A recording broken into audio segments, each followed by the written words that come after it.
코리아 세일즈 경제 외교에도 공을 들이고 있는데요. 관련 내용 짚어보겠습니다.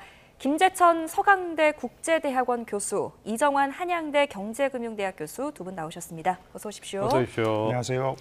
자, 먼저 조금 전에 들어온 소식부터 살펴보도록 할까요? 오늘도 여러 일정들을 소화를 했는데 조금 전에는 이재명 대통령과 스콧 베선트 재무장관이 만났다라는 소식이 전해졌거든요. 네. 지금 후속 협의가 계속 좀 잘 진척이 안 된다 이런 평가가 나오고 있지 않습니까? 이렇게 만난 거에 대해서 어떻게 보십니까? 네, 이 후속 협상이 사실 난항을 겪고 있었는데 일정에 없었죠. 어떻게 보면은 비밀리에 좀 진행이 된 면담이었던 것 같은데 사실 이렇게 지금 좀 그 구도가 돼 있는 것 같아요. 이 스콧 베센트 재무장관은 투자 구조나 뭐 금융 이쪽을 지금 맡고 있고, 이 러트닉 상무장관은 뭐 관세라든지 무역 협정 쪽을 맡고 있는데 사실 우리가 지금 난항을 겪고 있는 것이 이 투자 구조에 대한 어떤 그런 해법이 잘 나오지 않고 있기 때문이잖아요. 이제 그런 측면에서 의미가 있는 것 같고, 그리고 역할 분담이 있어요. 이 트럼프 대통령도 얘기를 갖다 했는데. 이 러트닉은 굉장히 거칠고 좀 싸움닭 같은 말이 조금 앞서는 사람입니다. 상무장관. 굉장히 급하고 이 양반은 배드캅이고 스콧 베센트는 굉장히 심사숙고하는 형이고 그리고 조금 지장과 같은 면모를 가지고 있다. 그래서 역할 분담이 있다라는 것이고 근데 결국에는 스콧 베센트 얘기를 조금 더 듣는다라는 것이죠. 스콧 베센트를 갖다가 더 좀 신뢰한다라는 그런 그 분석이 많이 나오고 있는데 그런 측면에서 스콧 베센트가 사실 지금 이런 식으로 서로 맞대결을 갖다 하는 양상은 양국에 모두 좋지가 않기 때문에 조금 더 합리적인 안 그리고 좀 타협안을 갖다가 찾아야 된다라는 생각을 좀 할 수가 있을 것 같고 뭐 이재명 대통령과의 면담 자체가 이제 어떻게 보면은 그런 좀 타결점을 찾자라는 어떤 그런 메시지가 발신이 되는 것이기 때문에 합리적인 제안을 나름대로 트럼프 대통령에게 조금 가져갈 수 있다고 생각합니다. 네. 자, 이번 만남을 계기로 그렇다면 이 곧 교착 국면에 쌓인 관세 후속 협상 돌파구 찾을 수 있다고 보십니까?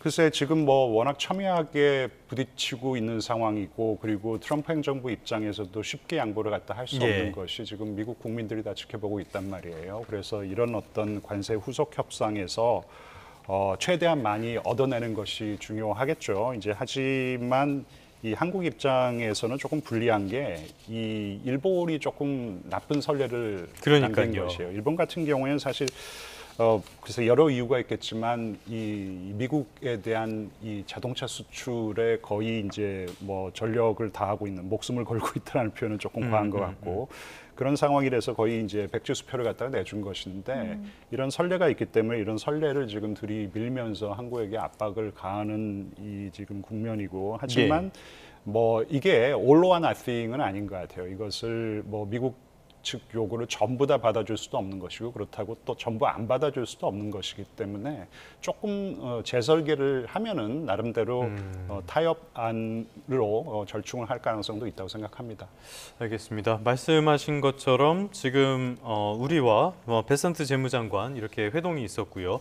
여기에 우리가 관심을 가질 수밖에 없는 거는 역시 우리와의 후속 협상 이런 것들이 잘 진척이 되지 않고 있기 때문이라고 봐야 될 것 같은데 유럽도 자동차 관세 낮췄다고 해요. 일본도 이미 낮췄고 그러면 우리만 굉장히 불리한 상황이 된 것 같아요. 교수님 상황 지금 어떻게 보십니까?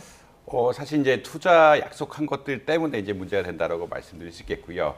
결국은 이제 김 교수님 이야기하신 것처럼 일본은 명확하게 5,500억 달러에 대해서 어떤 방식으로 투자를 하겠다라는 결정을 내렸고 사실 미국 입장에서는 이 모든 일들이 무역 적자에서 시작을 했는데 미국이 무역 적자를 보는 입장에서는 한국이나 일본이나 규모가 비슷하거든요. 규모가 비슷하기 때문에 특별하게 양보를 할 이유가 없다라는 절대적인 논리가 있습니다. 그러니까 이 시작이 경제적인 이슈였고 미국 입장에서는 무역 적자가 너무 심하기 때문에 미국의 국부가 일본이나 우리나라 나가고 있다. 그렇다면 규모 차원에서 생각해 보자면 일본이나 우리나라가 비슷한데 일본과 우리나라에 대해서 차별적으로 대할 논리를 만들기가 좀 어려운 이런 상황이기 때문에 사실 우리나라 지금 이재명 대통령님께서 이제 베센트 장관을 만났을 때도 한 이야기 역시 우리나라의 어떤 해외 자산 규모라든지 외환 시장의 폭이라든지 기축 통화로서의 역할 같은 것들이 좀 부족하기 때문에 일본식으로 적극적으로 직접 투자하는 것은 좀 어렵다라는 이런 뉘앙스를 가지고 메시지를 던진 것이거든요. 그렇기 때문에 그 미국 입장의 논리, 미국은 무역 적자에서 시작해서 일본과 한국이 그렇게 차별점이 없다라는 논리하고 예. 한국은 외환 시장의 논리, 한국은 기축 통화국이 아니고 외환 시장 차원에서 일본보다 아무래도 이제 불리하다. 그리고 이 흔히 말하는 해외 자산 역시 좀 부족하다는 논리가 양측에 충돌을 하고 있기 때문에 상당 기간 좀 진통이 있을 것 같긴 하다. 물론 예. 이제 우리의 메시지를 계속 어필하는 거긴 하지만 좀 시간이 지나야 아마 이것이 해결되지 않을까 그렇게 생각을 하고 있습니다. 네, 지금 대미 투자 방식을 놓고도 굉장한 이견이 좁혀지지 않고 있는데 우리 쪽에서는 통화 스와프 제안을 했지만 미국 측은 뭐 떨떠름하게 받아들이고 있는 상황이고요. 우리가 이걸 관철시키기 위해서는 어떤 좀 대응책이 필요하다고 보십니까? 일단 통화 스와프는 어떻게 보자면 최후의 수단이죠. 보통 글로벌 금융 안전망이라고 이야기하는데 통화 스와프 자체는 사실은 뭐 좀 안정적인 효과가 있습니다. 안정적인 효과가 있다는 건 어떤 거냐면 우리가 2008년이라든지 2020년 갑자기 단기적으로 달러가 부족한 상황들이 발생을 했을 때 통화 스와프를 체결함으로써 미국이 달러를 무한정 공급해주겠다라는 그런 메시지를 주면서 좀 달러 시장이 안정된다라는 그런 말씀을 드릴 수 있거든요. 예. 그러니까 다시 말해서 그런 이야기는 거꾸로 보자라면 어떤 이야기냐면 통화 스왑이란 것은 어떤 최후의 수단입니다. 우리나라 입장에서는 어떤 달러 안정망을 지킬 수 있는 외환 시장의 안정망을 지킬 수 있는 최후의 수단이라는 이야기인데 그 이야기는 어떤 관점이냐면 글로벌 금융위기라든지 코로나19 때만 쓸 수 있는 굉장히 어떻게 보면은 제한적인 조치라고 아마 이해하시면 될 것 같고요. 근데 그거라도 하지 않으면 워낙 달러 시장, 외환 시장 같은 것들이 흔들릴 것 같으니까. 그리고 이제 이게 마이너스 통장이라고 이야기하지만 이거 마이너스 통장을 꺼내 쓰는 것 자체가 굉장히 시그널이거든요. 우리나라 달러의 네. 동속이 굉장히 안 좋다는 시그널이기 때문에 함부로 쓸 수 없는 거고 그럼에도 불구하고 이걸 할 수밖에 없는 이유는 이거마저 안 하게 되면은 최소한의 보루가 그러니까 사라지는 거기 때문에 그렇다라고 아마 이해하시면 될 것 같습니다. 결국 달러 스와프는 자체는 어떻게 보자라면 안정만 차원에서 가져가는 거고 우리가 특별하게 이게 달러를 공급해달라는 요청을 국가 단위로 하기가 어렵기 때문에 예. 이 통화 스와프를 최후의 보루로서 만들어 놓는다고 할 수 있는데 이거를 쓴다는 것 자체가 굉장히 시그널이고 그렇다는 이야기는 평상시에 투자 자금을 어떻게 마련할지에 대해서도 굉장히 고민하지 않을 수가 없는 상황들이다. 예. 그러니까 통화 스와프가 다 해결한다라는 믿음은 조금 네. 가지면 안 되고 그렇지만 최후의 보루로서 아마 이해하시는 게 바람직하다. 그래서 정부 입장에서는 최후의 보루라도 가져가야 되는 이런 네. 상황들이다. 이런 말씀 드릴 수 있을 것 같습니다. 뭐 사실 이거는 미국이 받아들이긴 어려운 카드이기 때문에 일종의 협상 카드다라고도 볼 수 있는 부분들이 있는 것 같습니다. 자, 이런 무역 협상 어떻게 진행되는지 계속 관심을 갖고 지켜보도록 하겠고요. 간밤에 있었던 일정 조금 더 살펴보도록 할까요? 이번에 이 대통령이 우리나라 정상 가운데 처음으로 유엔 안보리 공개 토의를 주재했다고 해요. 네. 여기에다가 어떤 의미를 부여할 수 있습니까? 이게 이제 그 유엔 안보리 상임 이사국이 5개 국가가 있지 예. 않습니까? 네. 근데 이제 2년 임기로 비상임 이사국을 10개 국가를 임명합니다. 그래서 15개 국가가 이제 이사를 맡는 이제 그런 체제로 가는 것이죠. 그러면은 예. 회의를 열 때는 그 15개 국가가 의장국을 갖다가 번갈아 가면서 맡게 되어 있어요. 이 한 달간 맡게 되어 있는데 예. 공교롭게도 지금 이 유엔 총회가 열리는 시기에 이제 9월이잖아요. 9월에 한국이 이 의장국을 맡게 된 것이에요. 작년 예. 6월에 의장국을 맡았고 그래서 10여 개월이 지났기 때문에 의장국을 맡게 됐는데 보통은 이 대통령이 가지를 않습니다. 이 유엔 안보리 그 비상임 이사국이 되고 예, 회의를 예, 예. 주관하게 됐었을 때 보통 이제 장관급이 가는 것으로 알고 있는데 이번에 공교롭게도 이제 대통령이 유엔 총회 연설을 하게 되어 있기 때문에 가는 김에 이 안보리 그 의장국의 대표로서 회의를 갖다 주관하는 것인데 그만큼 이제 위상이 높아진 것이고 그리고 보통 유엔 안보리의 이 중요한 뭐 국제 평화 안보에 관한 의제가 있지 않습니까? 예. 지금 당장 뭐 우크라이나 전쟁이고 가자 전쟁이 있는데 의장국을 수행하는 경우에는 이 의장국에서 의제를 갖다 하나 따로 고를 수가 있어요. 그래서 그 의제를 이번에 AI로 잡았던 것 같습니다. 예, 예. 네. AI 이야기를 하셔서요. AI 의제 이야기하면서 AI라는 호랑이를 K-팝 데몬 헌터스의 더피에 비유하기도 했는데 이런 비유법은 어떻게 보셨습니까? 제가 그걸 못 봤어요. 그래가지고 네. 더피라는 캐릭터를 모르고 네. 그러니까 그런 말씀을 하신 게 아닌가 싶은데 AI라는 것은 이 인류가 거스를 수 없는 대세이다. 네. 하지만 많은 기회 요인을 제공하고 있는 것과 마찬가지로 엄청난 위기 요인도 도사리고 있다라는 것이죠. 이제 그 안보 분야에서는 네. 이 AI가 통제를 하는 어떤 그런 무인 무기 시스템에 관한 논의가 굉장히 많이 나옵니다. 그럴 경우에 인류의 미래는 어떻게 되는 것인가. 그리고 이제는 이 핵무기 통제 그리고 핵무기의 사용이라든지 사용해야 할 순간 어느 정도 사용할 것인지 등등에 대해서 AI에게 이제 통제를 맡기자 이제 이런 논의까지 나오고 있는 상황이에요. 근데 인간의 판단이 배제가 된 어떤 이런 무인 무기 체계의 어떤 위험성, 정말 엄청난 위험이 도사리고 있는데 위기가. 근데 지금은 뭐 각국 뭐 이기주의라고 할까요? 자국 예. 이기주의가 횡행하기 때문에 이런 어떤 AI를 규제할 수 있는 국제 시스템, 그러니까 어떤 통제 체제, 가버넌스가 지금 등장하지 못하고 있는 상황이에요. 유럽이 나름대로 노력을 하고 있는데 유럽만의 어떤 그런 노력으로 그치고 있는 상황인데 예, 한국이 AI 강국을 꿈꾸고 있고 그리고 충분히 이 외교적인 능력도 있기 때문에 이런 어떤 AI와 국제 평화 안보의 어떤 함의 이런 쪽의 논의를 주도하기에는 적합한 나라라고 생각하고 한국의 어떤 외교적인 위상을 높이는 데도 굉장히 큰 도움이 될 거라고 생각합니다. 알겠습니다. 인공지능이 이제 유엔 총회에서도 하나의 화두로 떠오르는 이런 상황. 뭐 시장은 물론이고요. 국제적으로도 관심을 많이 받고 있는데 우리나라도 이재명 대통령 취임 이후 인공지능에 대한 이야기를 굉장히 많이 하고 있단 말이에요. 지금 우리나라 인공지능 산업의 지금의 경쟁력 그리고 앞으로의 전망 어떻게 보십니까? 뭐 지금 이제 150조 원 가량의 어떤 기금 같은 것을 만들어서 AI 및 이제 전략 사업에 대해 굉장히 투자하겠다, 소버린 AI를 만들겠다 이런 식의 전반적인 AI 성장 전략에 대한 이야기는 계속 나오고 있다는 말씀드릴 수 있을 것 같고요. 근데 이제 이 자금들이 적절하게, 그러니까 이 자금들이 굉장히 큰 것 같지만 해외의 자금들 역시 만만치 않거든요. 오픈 AI가 뭐 10만 개의 GPU를 사서 뭐 아랍에미리트에 건설한다든지 예. 중국 역시 AI 발전을 위해서 중동 자본과 손을 잡았다는 이야기들이 있거든요. 결국은 미국은 자체 AI 개발을 위해서 자체 어떤 벤처 캐피탈이라든지 어떤 그 금융 자본들을 적극적으로 이용하고 있고 중국은 이제 중동 자본과 같이 해서 AI 개발에 좀 적극적으로 나서겠다는 입장이기 때문에 그런 거대한 국가들 역시 총력전에 나서고 있다. 결국은 우리가 3대 AI 강국을 목표로 하는 것은 미국, 중국, 그 다음에 우리가 AI 강국이 되면서 산업 경쟁력을 확보하겠다라는 그런 이야기를 하고 있는데 그런 관점에서 보자 그러면 3위가 유의미한 3위가 되기 위해서는 예. 자금 조달이라든지 산업 개발에 굉장히 많은 노력이 필요하다라는 말씀 드릴 수 있을 것 같고요.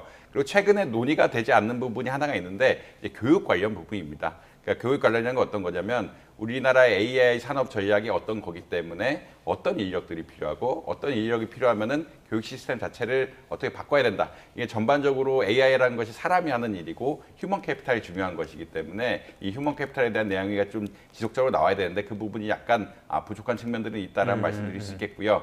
결국은 3대 강국이 되고 3대 강국 중에 유의미한 3대 강국이 되려고 하면은 자금 조달, 인적 자본 형성, 그리고 그것을 기반으로 한 뭐 기업 혁신까지 포괄적인 관점이 조금 더 강조될 필요가 있다. 이런 말씀 드릴 수 있을 것 같습니다. 네, 조금 더 보완이 필요해 보이고요.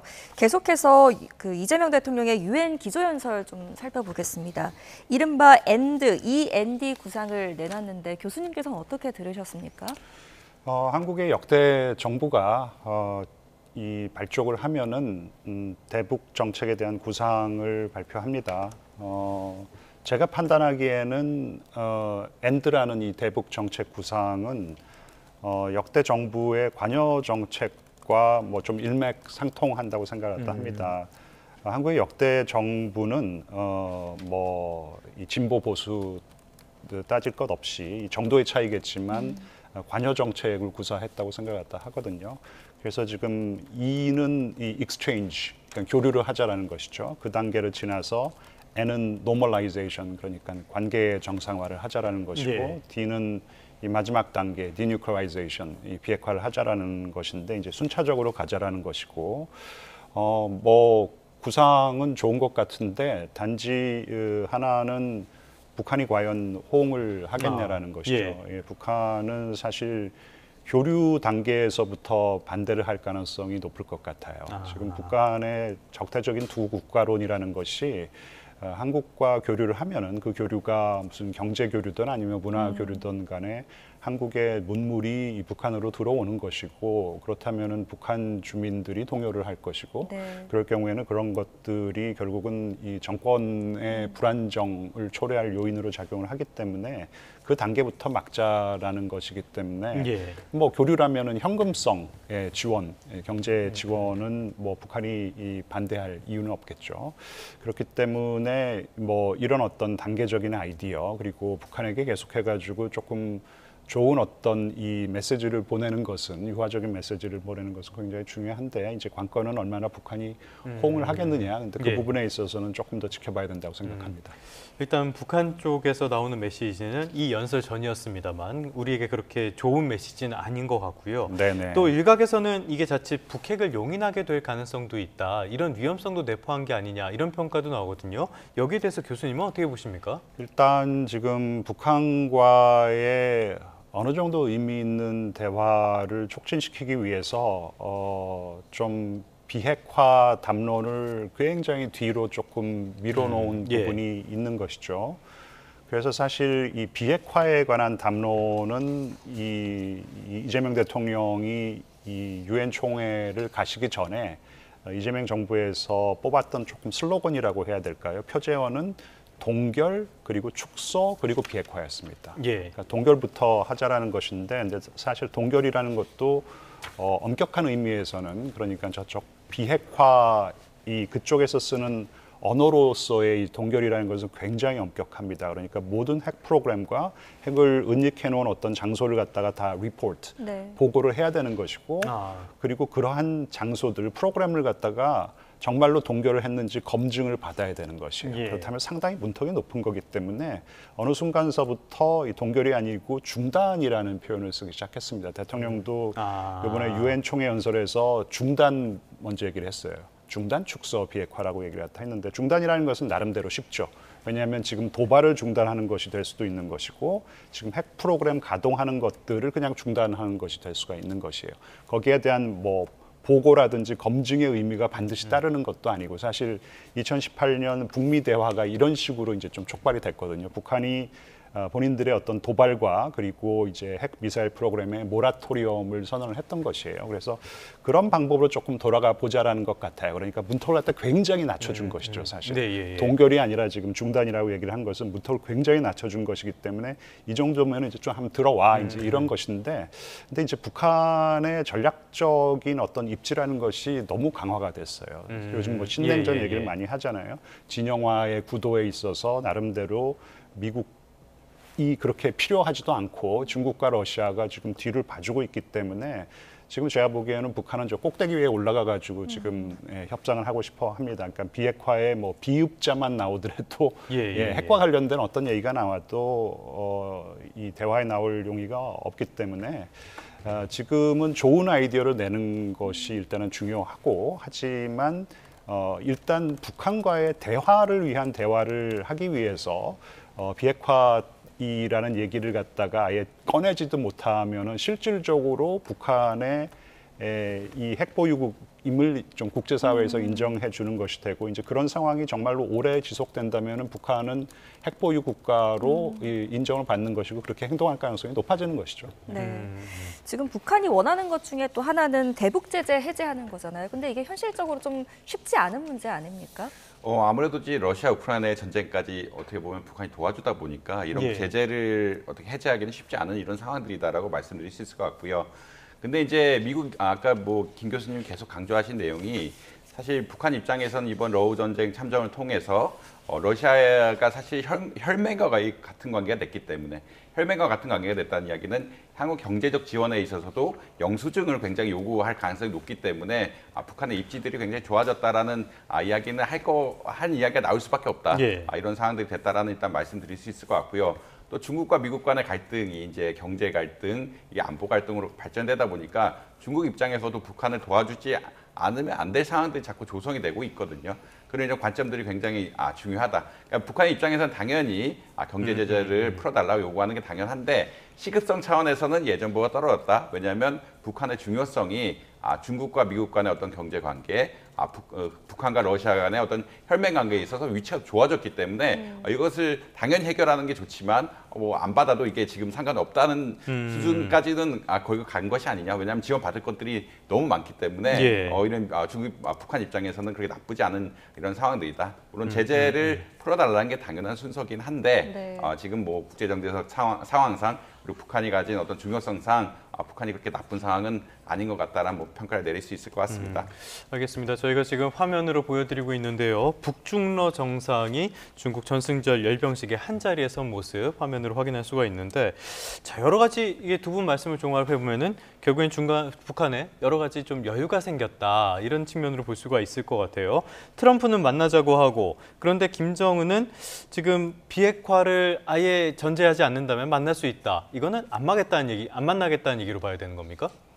아니요, 비핵화에 대해서 정말로 이 언급을 하지 않고 네네네. 그 비핵화라는 것을 언급하지 않는다라는 것은 결국은 실질적인 이 핵보유국으로 인정을 해달라는 것이죠. 실질적이라는 표현도 조금 그렇고 그냥 우리는 인정해주면 정상국가인데 만나겠다. 정상국가이지만 핵을 가진 정상국가로 인정을 하고 그런 이후에 어떤 뭐 교류 협력에 대해서는 얘기할 수 있다라는 것이기 때문에 사실 트럼프 대통령이 몇 번 얘기를 한 적이 있어요. 북한은 핵보유국이라고 이제 뉴클리어 파워라고 언급을 한 적이 있는데 사실 거기서 뉴클리어 파워라는 것은 북한이 핵을 가지고 있는 사실을 인정하자라는 차원에서 얘기를 한 것이고 보통 국제사회에서 핵 보유국으로 인정을 할 경우에는 뉴클리어 웨펀 스테이트라는 표현을 씁니다. 그러니까 트럼프 대통령도 그렇고 특히 이제 트럼프 행정부 차원에서는 북한의 비핵화가 최종 목표라는 얘기를 벌써 3번이나 했어요. 제 기억에 따르면. 그리고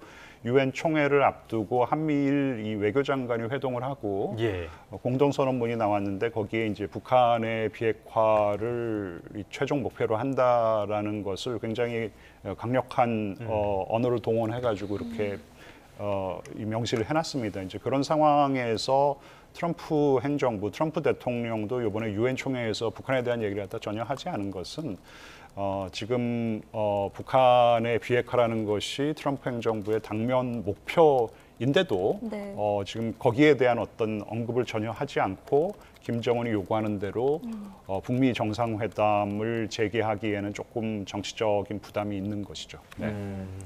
그럼 일단 조만간에는 북미 대화가 이루어질 가능성은 이제 크지 않다 이렇게 보시는 거죠? 그러니까 일단 북한 김정은 같은 경우에는 비핵화의 빗자루 꺼내지 마라. 하지만 트럼프 행정부의 공식적인 입장은 트럼프 대통령이 뭘 생각하는지는 잘은 모르겠어요. 하지만 트럼프 행정부의 공식적인 입장은 여러 번 확인이 됐는데 비핵화라는 것이 공식적인 목표다. 이제 이런 거거든요. 그래서 이 간극을 어떻게 좁힐 수가 있는지가 북미 대화가 조만간 재개가 될지 아닐지를 좀 가늠하는 데 있어서 관건으로 작용할 것 같습니다. 네. 자, 계속해서 다음 달 에이펙 이야기도 좀 해보겠습니다. 이번 유엔 총회부터 다음 달 있을 에이펙까지 한반도 정세에 굉장히 중요한 이 분수령이 될 만한 외교 골든타임이라는 이야기가 나오고 있는데 미중 정상이 모두 참석할 예정입니다. 이번 에이펙 정상회의 의미를 좀 짚어주신다면요.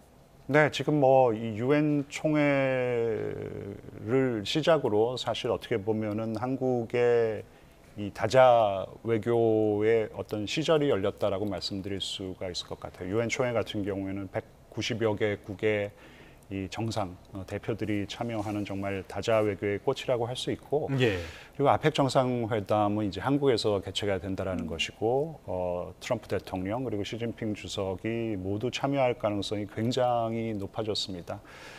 양 정상이 어떻게 보면 이제 한 7년 만에 처음 만나는 것이고, 그리고 미중 갈등이 지금 약간 조금 뭔가 이 좀 호전되는 그런 국면이란 말이에요. 그러니까 이 틱톡 같은 경우에는 미국의 요구를 중국이 좀 들어주고, 하지만 이 미국의 기술 통제, 특히 이제 반도체에 대한 기술 통제는 미국이 조금 좀 느슨하게 가져가려는 어떤 그런 모양새를 보이고, 그리고 이제 대만 문제에 대해서도 미국이 조금 양보하는 모양새를 갖다 보였어요. 이제 이런 상황에서 실질적으로 양국이 이 관세 협상의 유예가 이제 11월 10일까지 지금 유예가 되어 있는 것으로 알고 있는데, 그 이전에 뭔가 큰 타협안을 이 아펙, 이 경주 아펙 그 정상회담을 계기로 양 정상이 만나가지고 뭔가 조금 나름대로 타협점을 찾을 수 있을 것 같은데, 한국은 지금 가교 역할을 주장하고 있죠. 이재명 정부가 한국이 가교 역할을 하겠다고 하는데,